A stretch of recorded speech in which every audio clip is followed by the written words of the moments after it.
It is the best of times. It is the worst of times. In the year 2015, people have access to a breadth and depth of information unimaginable in an earlier age. Everyone contributes in some way, participating to create a living, breathing mediascape. However, the press as you know it has ceased to exist. The Fourth Estate's fortunes have waned. 20th century news organizations are an afterthought, a lonely remnant of a not-too-distant past. The road to 2015 began in the late 20th century. In 1989, Tim Berners-Lee, a computer scientist at the CERN Particle Physics Laboratory in Switzerland, invents the World Wide Web. Amazon.com is founded in 1994. Its young creator dreams of a store that sells everything. Amazon's model, which will come to set the standard for internet sales, is built on automated, personalized recommendations, a store that can make suggestions. In 1998, two Stanford programmers unleash Google. Their algorithm echoes the logic of Amazon. It treats links as recommendations, and from that foundation powers the world's fastest and most effective search engine. In 1999, a dot-com startup named Pyra Labs unveils Blogger, a personal publishing tool.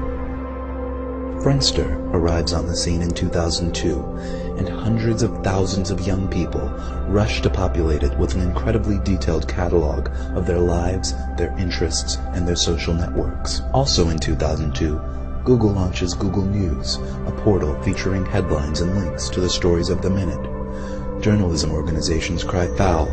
Google News is edited entirely by computers. In 2003, Google buys Blogger.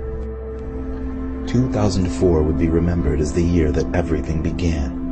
Reason magazine sends subscribers an issue with a satellite photo of their houses on the cover and information custom tailored to each subscriber inside. Google unveils Gmail with a gigabyte of free space for every user. Microsoft launches Newsbot, a social news filter. Google buys Picasa, a tool for organizing images. Amazon releases A9, a search engine built on Google's technology that also incorporates Amazon's trademark recommendations. And then, in August, Google goes public. Awash in new capital, it acquires Keyhole, a company that maps the world and puts it online. Google also begins digitizing and indexing the world's libraries. Apple's iPod inspires podcasting, and the age of personal radio begins. We can all broadcast our own thoughts, our own music, directly to each other's music players. 2005. In a response to Google's recent moves, Microsoft buys Friendster. Apple releases the Wi-Fi Pod, a portable media player with integrated camera that can send and receive podcasts and images on the go. 2006. Google combines all of its services into the Google Grid, a universal platform that provides a functionally limitless amount of disk space and bandwidth to store and share media of all kinds. Each user selects her own level of privacy. She can store her content securely on the Google Grid, or publish it for all to see.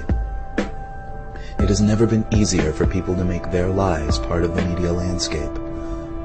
2007. Microsoft responds to Google's mounting challenge with Newsbotster, a social news network and participatory journalism platform. Newsbotster ranks and sorts news based on what each user's friends and colleagues are reading and viewing, and it allows everyone to comment on what they see.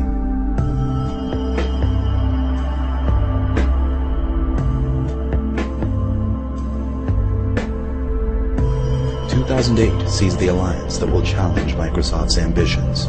Google and Amazon join forces, forming Google's On. Google supplies the Google Grid, an unparalleled search technology. Amazon supplies a social recommendation engine and its huge commercial infrastructure. Together, they use their detailed knowledge of every user's social network, demographics, buying habits, and reading interests to provide total customization of content and advertising. This year, the New York Times switches to a paid subscription model online. However, its content stream remains open to Googlezon's indexing computers. The news wars of 2010 are notable for the fact that no actual news organizations take part. Googlezon and Microsoft face off, enhancing their services week by week. Googlezon finally checkmates Microsoft with a feature the software giant cannot match. Using new algorithms, Googlezon's computers screen stories for names, places, images, and other contextual cues, isolating facts from quotes and turning statistics into flexible equations. Then, Googlezon resorts, recalculates, and recombines these scraps with our information. Our blog entries, our photos, our purchases, our lives. Suddenly, news is more relevant than ever before. In 2011, the slumbering Fourth Estate awakes to make its first and final stand. The New York Times company sues Googlezon, claiming that the company's fact-stripping robots are a violation of copyright law. The case goes all the way to the Supreme Court, which, on August 4, 2011, decides in favor of Googlezon. On Sunday, March 9, 2014, Googlezon unleashes Epic.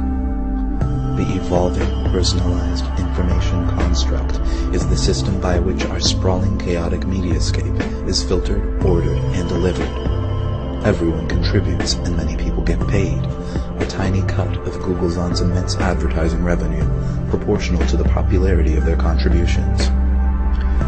Epic produces a custom content package for each user, using his choices, his consumption habits, his interests, his demographic, his social network to shape the product. At its best, tailored to its savviest readers, Epic is a summary of the world deeper, broader, and more nuanced than anything ever available before. But at its worst, and for too many, Epic is merely a collection of trivia, much of it untrue, all of it narrow, shallow, and sensational. In 2014, the New York Times goes offline. In feeble protest to Googlezon's hegemony, the Times becomes a print-only newsletter for the elite and the elderly. 2015. Pinky Nankani, a refugee from the defunct New York Times digital edition, finds a new journalistic calling. She begins to collect and filter GPS-tagged neighborhood broadcasts. Soon, Pinky's feed is a local lodestone, and more of her neighbors tag their broadcasts with GPS data as they realize they too can be a part of it. Hey, it's me. If you're listening, I think a bunch of us are going to go meet up at Progress Park. We're thinking about doing like a little barbecue. I was thinking if you go to the park, do not bother with 9th Street. There's this big accident at Garfield, and it's all backed up. It's totally a mess. So, Have you guys gone out today? If you haven't gone out today, please go out today. It's an incredible day. Take a look at this.